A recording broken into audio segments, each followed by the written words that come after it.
Hey, in this movie, we're going to walk through DataMind's Refractalizer, turning this vocal sample into this,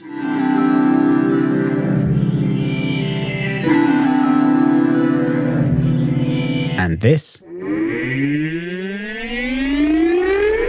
and making a couple of other presets too.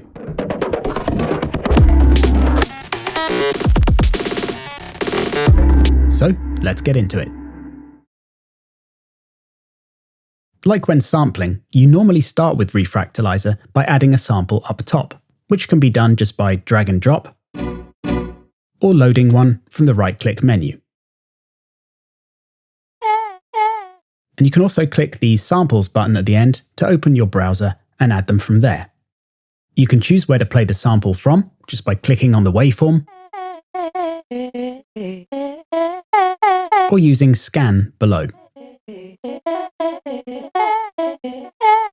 And you can loop a smaller section of the sample too, literally going as small as you want. But as we have two samples currently loaded, which I can display with the list here, I can switch between them using the slider at the end. Or, with Interpolate active in the corner, I can actually blend between them. With a mix of two in the middle now. But if wanting to make this into a playable patch for making melodies, I'd need to tune the samples, which is something that's easy to do thanks to several features. Firstly, I'm just going to adjust the level of the samples with the gain settings, so they're more closely matched.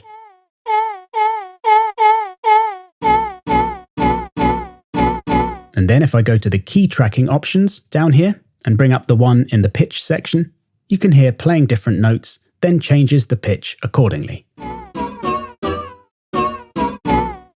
And then below this, there's a built-in oscillator, which I'll bring up a couple of octaves, and then I can use it to get each sample in tune by adjusting the pitch controls below the waveform.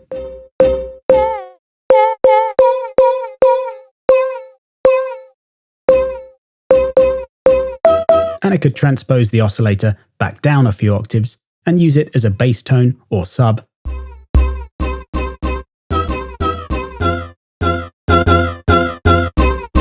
So one of the instrument's strong points is its musicality, but it's also ultimately an incredible time stretching and manipulating tool, which you can hear when you start playing with the speed slider. I'll just bring up the amplitude envelope sustain so the patch plays longer when I hold down a note.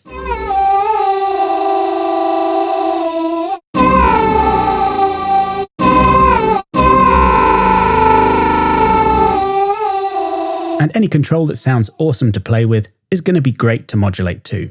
So I'll stick an envelope on the speed dial so it starts at full speed and then slows down as I hold down a note.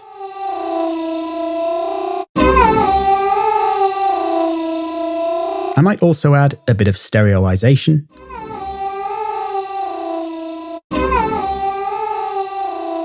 And reverb. And maybe turn up poly so I can play multiple notes at once.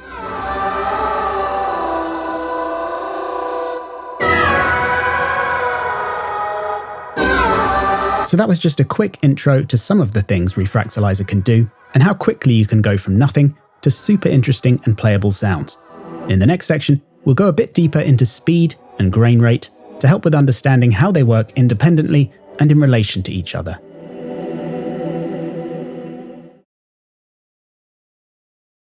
Let's take a look at speed and grain rate on Refractalizer now then, as it's important to know what they do and how they affect each other when using the instrument.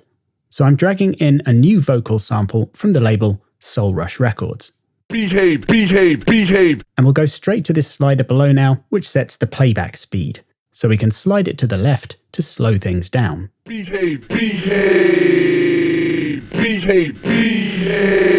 And click on the waveform or use Scan to scrub the playback head.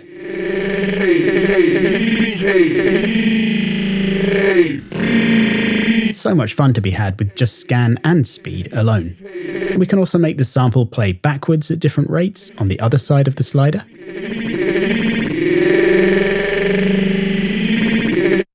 and clicking on these different positions makes it jump to that value. So back to full speed, behave, or half speed, or stationary in the middle. Very cool to be able to stop time. Anyway, these lines are particularly useful for synchronized presets and sequences. With the grains being static now, we can easily hear what they're doing, so we can bring their rate down to slow them even more.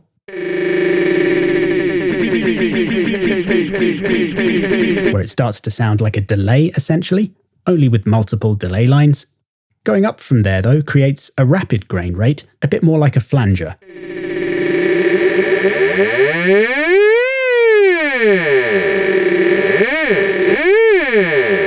And it's this lower part of the range that can be most useful in a lot of cases. So I could, for instance, modulate it with envelope 2, with a very exponential decay of whatever duration I like to create a downward sweep.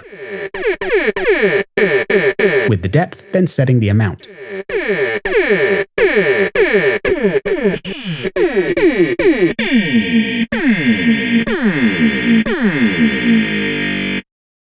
Or I could have an LFO set to sawtooth with a rate of 1 or more bars, and re-triggering when I play a note, and then have a suitable modulation range on the rate dial so we get a nice riser effect.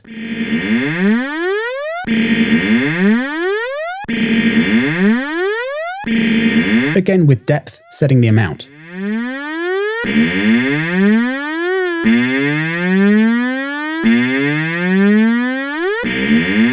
So at the moment it's the same on each repeat, but if I increase the speed a little, it will be different on each LFO cycle as it moves through the sample.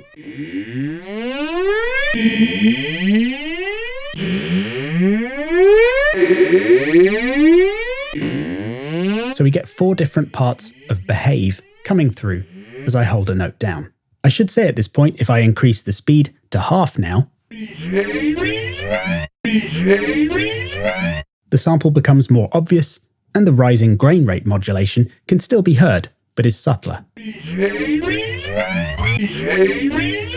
But then, at full speed, it's gone and it's just a looping sample. So the lower the speed, the more the grains take over, and the bigger the effect the grain rate dial has.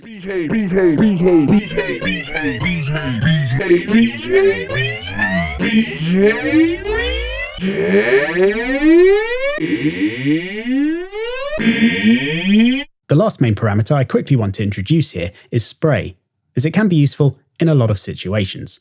It randomizes the start positions of grains to somewhere within the yellow window you see appearing when you turn it up, which has the effect of a bit more chaos, particularly as it gets large.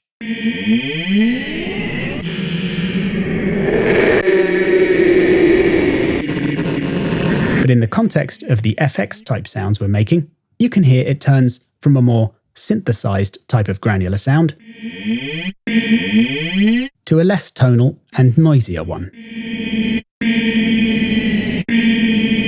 And this is even more obvious when the grain rate gets really high, where the tone is very high-pitched with no spray, but becomes an aircraft taking off when spray is added. So great for noise sweeps. And of course, we could morph between these types of FX with more modulation or manual adjustment of the rate dial for really interesting sounds.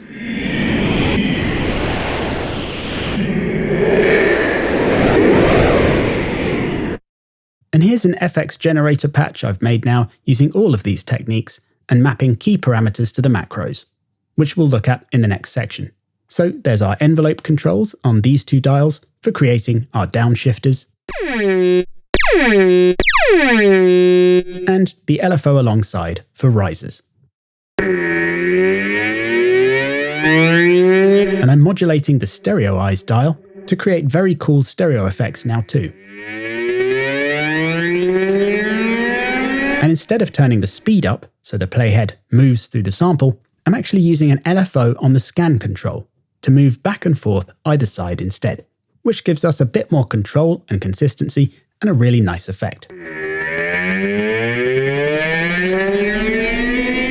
And adding some spray sounds great with these settings too.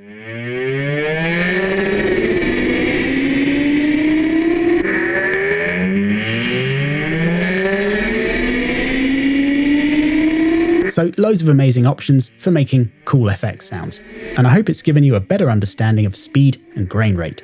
In the next section, we'll look at making more melodic sounds using various tuning and length controls.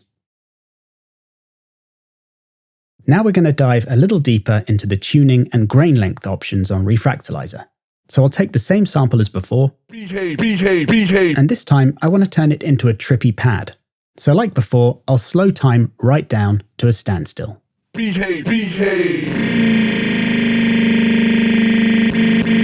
So we're now hearing the grains again.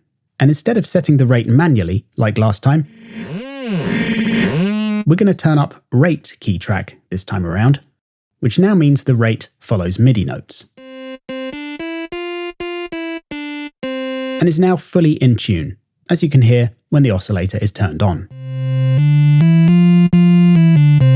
And if I turn up polyphony, I can play chords.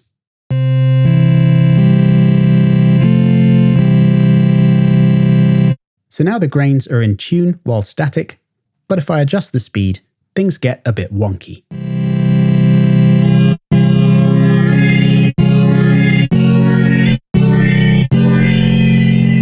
And this is because as the grains start moving through the sample's pitch takes over in increasing amounts.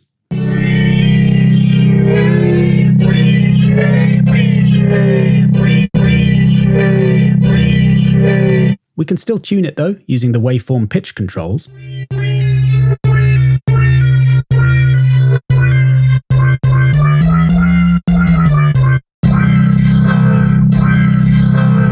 But it's now mixed with the obviously slowed down sample on top, which isn't going to work for this particular pad. What I'm going to do instead is set the speed really slow, so it's just moving, which will give us a nice timbre shift while a note is held down, but also stay in tune. And I might do it in a reverse direction for this one.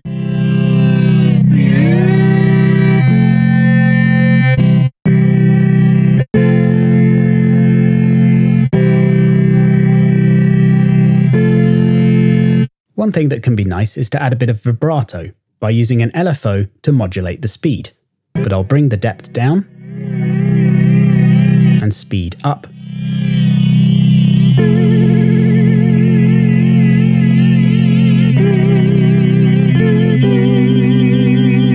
And I can also use a macro to bring this in and out by dragging it to the depth dial, setting the appropriate range, and then turning it down.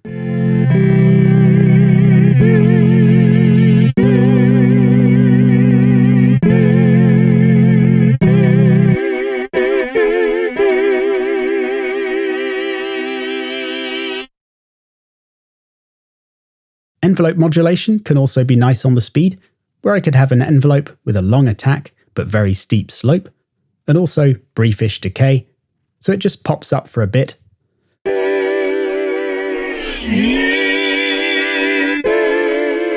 That gives us a really nice time warping and timbral effect as it jogs to a different part of the sample. And again, we could control that with macros, using one for the envelope depth and the other for the decay time. So we can make it small and quick,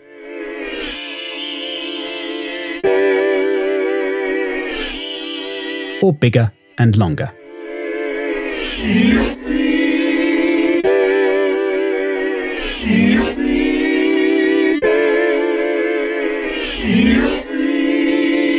Now, because we're using key tracking for tuning, we can use the pitch controls, either below the waveform or in the pitch section, to change the timbre.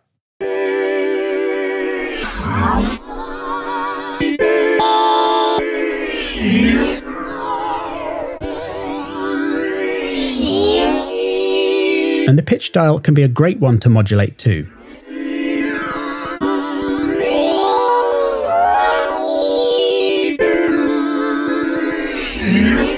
One control we have in a couple of places is multi, which is a scaler for certain parameters, where there's one for speed, so you can make all of the grains slower or faster.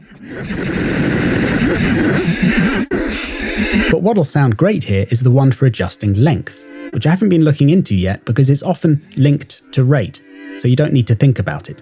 But even while linked, you can use multi to scale lengths to make them shorter, which gives us a really nice grainy sound, or longer to have more of a vocoder type effect.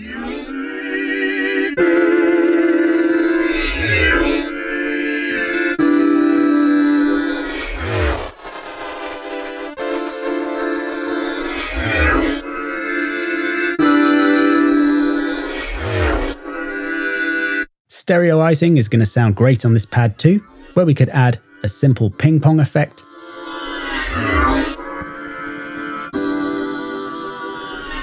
or turn it right up for some mad stereo scrambling, which sounds really good with smaller grain lengths.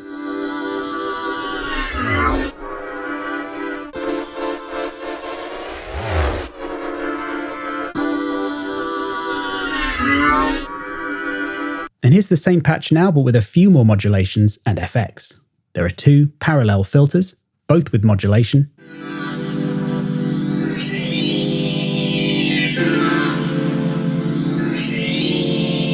And the last macro controls key tracking, so we can morph from manual rate and a classic granular sound to the tonal key tracked one.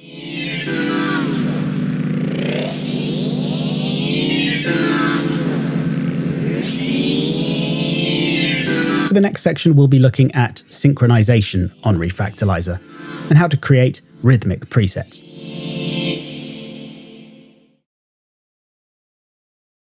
In this section, we're going to look at some of the syncing options on Refractalizer for making tempo-locked, melodic, and percussive phrases.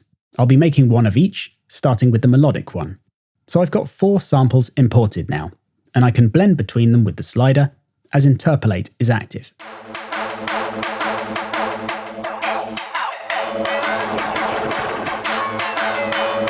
There are 4 different versions of the same synth loop from label Singo makers, all processed with different effects. And they're all time stretched to 170 BPM, which is the same as my project, so you can hear they play in time with the metronome. So all playing at half speed now.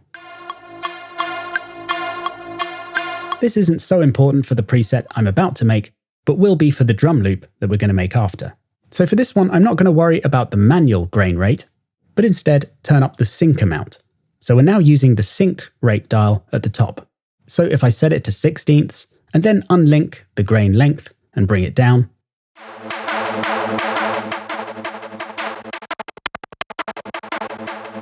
we can create various rhythmic patterns.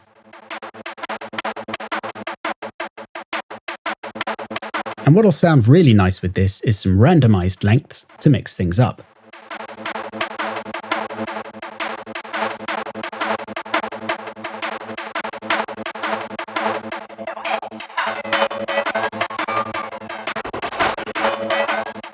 If I turn on the oscillator now, I can get things in tune. As I'm playing a C currently, so if I want it to be in C, then I can go to the sample list and use the global pitch controls at the top to match things up, so all of the samples will be in tune.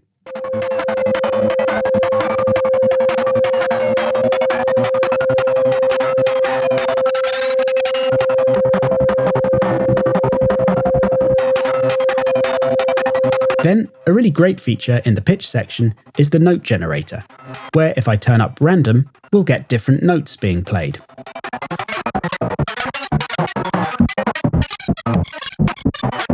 Which on its own is a little chaotic, as it's in chromatic mode right now, but if I change it to octaves, then we'll get Cs playing randomly at different octaves up and down.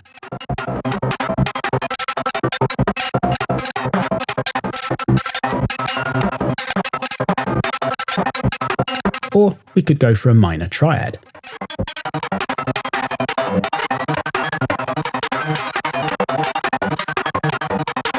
And now, with some modulated filtering, effects, and some sample and hold modulation on the sample slider to mix up the blend, it's sounding pretty interesting.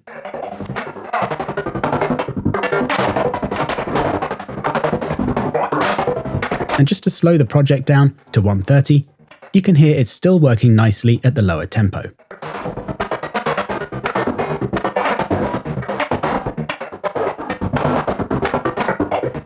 For the Rhythmic preset now then, I've got another Singo Maker's drum loop,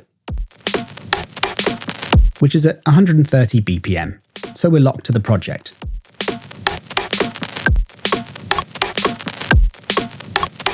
And again, I could sync the rate, set it to 1/8 notes, unlink the length, and bring it down to make a kind of gated pattern.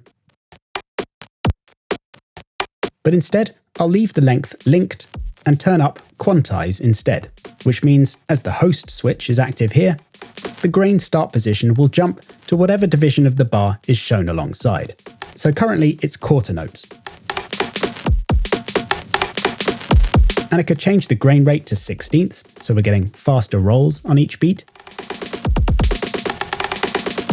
And now I'll use a sample and hold LFO with a quarter note rate to modulate the grain rate, so we get the roll speed constantly changing.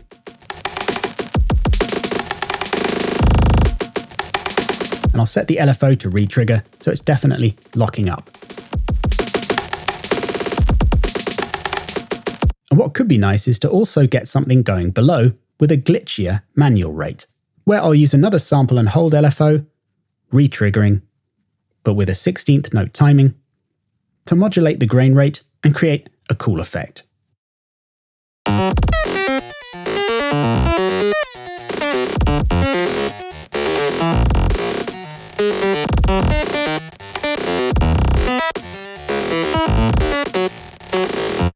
And a macro would be perfect for switching between these two modes, but equally we could use another LFO. So I'll make this one a square wave, re-triggering again, and have it set to a bar length. Then if we put the slider above in the halfway position, which is a right-click menu option, we can use the LFO to jump from our synced grain rate to our manual one every 2 beats.